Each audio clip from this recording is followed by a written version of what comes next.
and you will not be able to use this experience for your express entry application. And he was very surprised and he was frustrated when I told him like these duties that like they do not correspond with a skilled occupation, so you cannot use this experience towards express entry. He was almost crying. He wasted 2 years of his time of working in Canada, knowing that this is a skilled occupation. But in the end, if there is no document that confirms exactly the truth, it means that there is no way how he can use this experience towards express entry.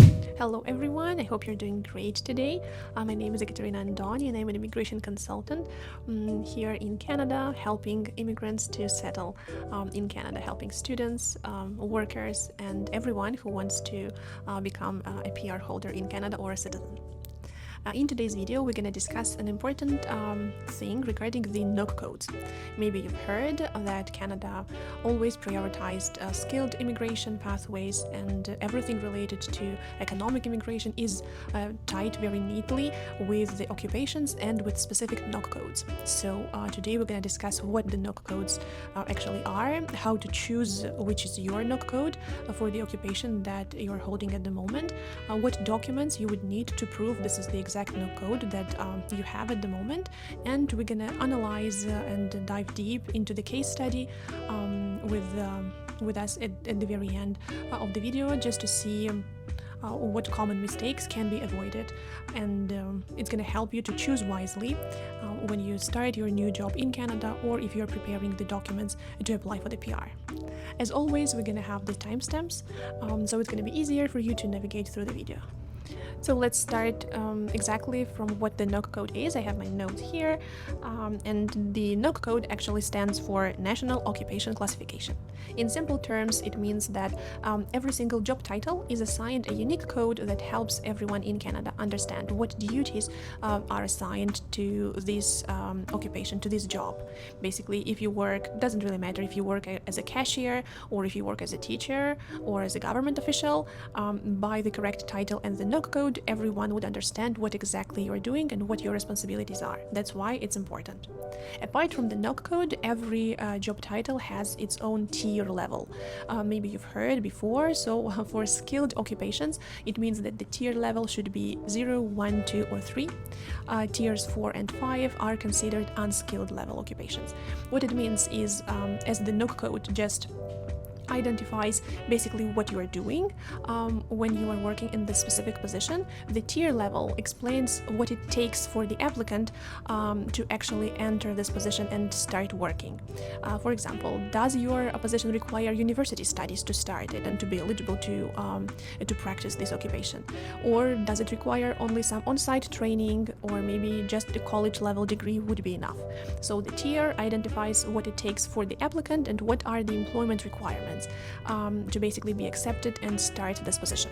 That's why it's important to know exactly your NOC code and identify the tier level, because it determines whether you can qualify for a skilled economic immigration or if you don't. So the second digit in your NOC code would determine the skill level, right? If it's anything between 0 and 3, it means that economic immigration, in simple terms, the basic example would be express entry, would be the way to go. If your skill falls within tier level 4 or 5, it means that you will not be eligible to use this experience for the PR under express entry. You might explore alternative pathways like provincial nominee programs. In some provinces, unskilled occupations are still eligible, but right now, in simple terms, if your goal is to immigrate through express entry as a skilled immigrant, you need to focus on tier from 0 to 3. So the biggest misconception around the NOC code is that you need to focus only on the title. For example, you work as a administrative assistant or like an office manager, and it means that like a lot of clients actually, right? They think that if your job title sounds like a skilled position, and this is how you need to determine the NOC code, by the title. Basically, that's not true. You need to focus on the duties exactly. So you might be working in an office as an office administrator, and your title might say it's a skilled occupation, tier 3 at least. However, your duties are related to just organizing, some office papers, and it does not really require a lot of skills from the applicant. So judging by the duties, the officer might think your job falls within tier 4, and you will not be able to use this experience for your express entry application and skilled economic immigration.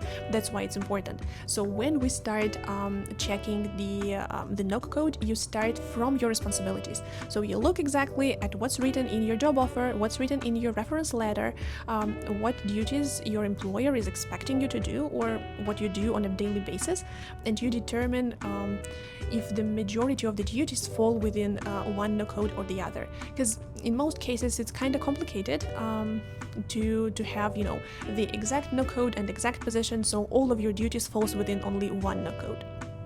Most likely at job place you wear different hats, you do some unskilled duties, but mostly if your duties, at least 75-80% correspond with the duties associated with a skilled NOC code, this is what you should go for. So once again, just to summarize so it's all clear, you start from the job responsibilities that you are doing. You analyze them, you check them, you select the best suitable NOC code based on how many of these duties fall within the specific NOC code to determine which one is the best option.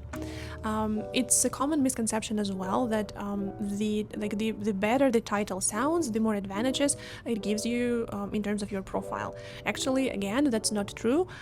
If your title says something very fancy and something super cool, it doesn't mean that your duties correspond exactly with this, let's say, higher end NOC code.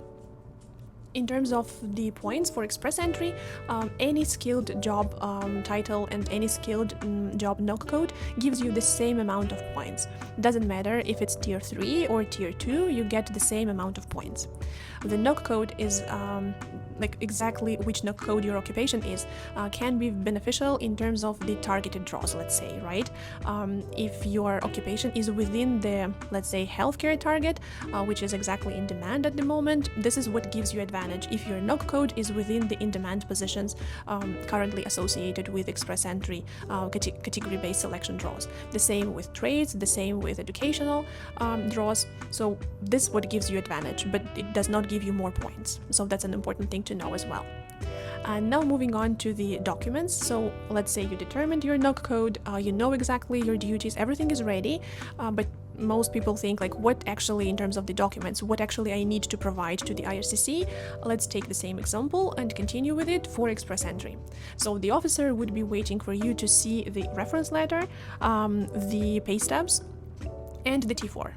This is the application package for the Canadian work experience. So if you worked in Canada, your employer would need to provide a full reference confirming exactly what we discussed, confirming all of your duties, confirming your right title, and confirming the dates of employment and hours of employment, like was it full-time, part-time, how many hours per day you were actually working, because a quick reminder, full-time in Canada considers only if you start from 30 hours per week.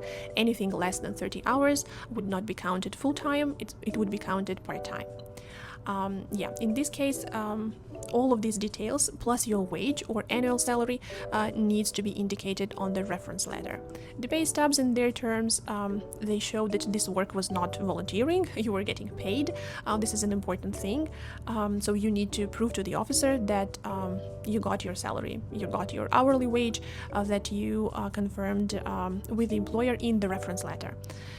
As for the T4s, for sure, if you work on payroll, you know that every year you get it from your employer. It's the summary of all of your pay stubs, the summary of all of your income and taxes. So the officer would expect to see all of it together in the application package. And here, once again, when the officer, the IRCC officer, when he will be checking your application, he will be doing exactly the following. He will be opening your reference letter, and he will be opening the NOC code from the official NOC website to see if your duties correspond, because you can imagine the officers, they have thousands of applications, and teachers, along with admin assistants, with government officials, everyone, is submitting their documents. So it's very hard for the officer to remember by heart what duties are assigned to which NOC code. So this is what they do. They open your document, they open the NOC code, and they compare if your duties exactly, if you did the same thing, or if your duties are very similar to what Canada associates with this NOC code.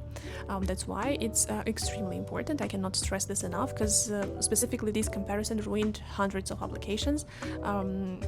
The IRCC says it needs to be very similar. At least 75-80% of the duties should correspond. Please, they should not be copied word for word, because I've seen these type of applications in my practice, and they don't look good, where your employer just copied everything from the NOC code to help you qualify. That's not how it works. Like, it needs to reflect exactly what you are doing, but it needs to be within the same essence, right?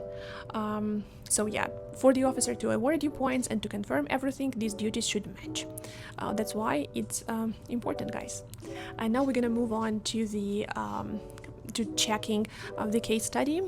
So one of the clients recently addressed us, and he was in a very tough situation, because by the time when we had a consultation, he already gained 2 years of his Canadian work experience, and when we checked, the documents, the employment confirmation letters that employer provided him, the NOC code does not match with a skilled occupation. So it was tier 4 job. And he was very surprised, and he was frustrated when we checked that. And I told him, like, these duties that, like, they do not correspond with a skilled occupation, so you cannot use this experience towards express entry. He was almost crying, because what happened, in fact, was when he was hired, his employment contract, his job offer, never stated the duties that were assigned to his position. So it was only the title that was mentioned in the job offer, and the title was looking like as a skilled occupation. Everything went fine. When they were discussing what employer expects from him to do in his daily work, a lot of the duties were assigned to a skilled occupation, so it raised no concerns from the applicant side. He was peacefully working, everyone was happy, and everyone was okay with how he performed the duties. Everything went well, but in the end, when he asked for the employment confirmation letter, the employer just provided him a letter with the duties, and most of them were related to unskilled jobs, like assisting someone, taking part in something. So nothing actually, like, a lot of them were vague, and nothing actually was on point, basically.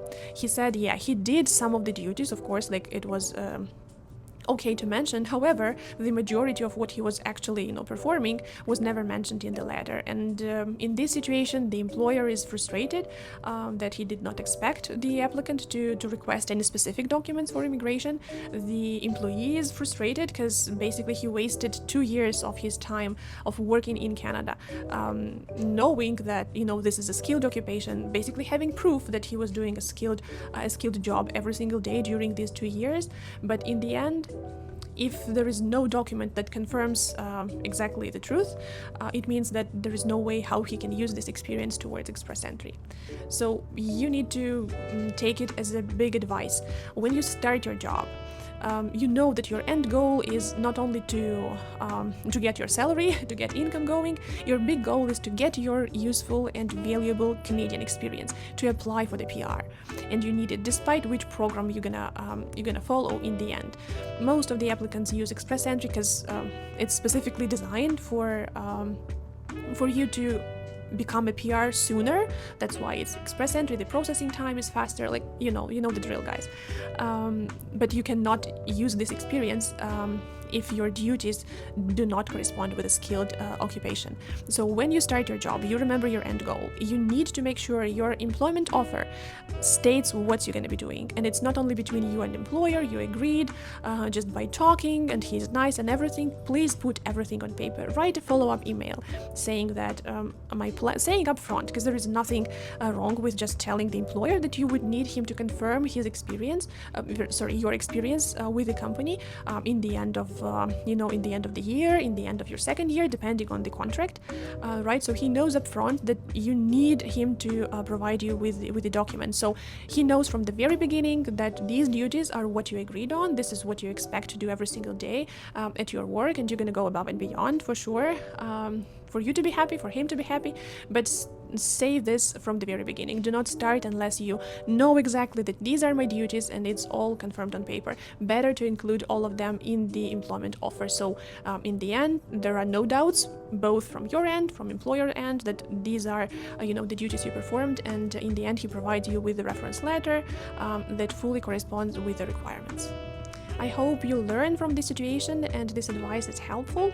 Stay tuned for more immigration tips. If you're new here, please subscribe, leave us messages, your questions, comments. We would be happy to reply to them, and stay tuned for the next week's video.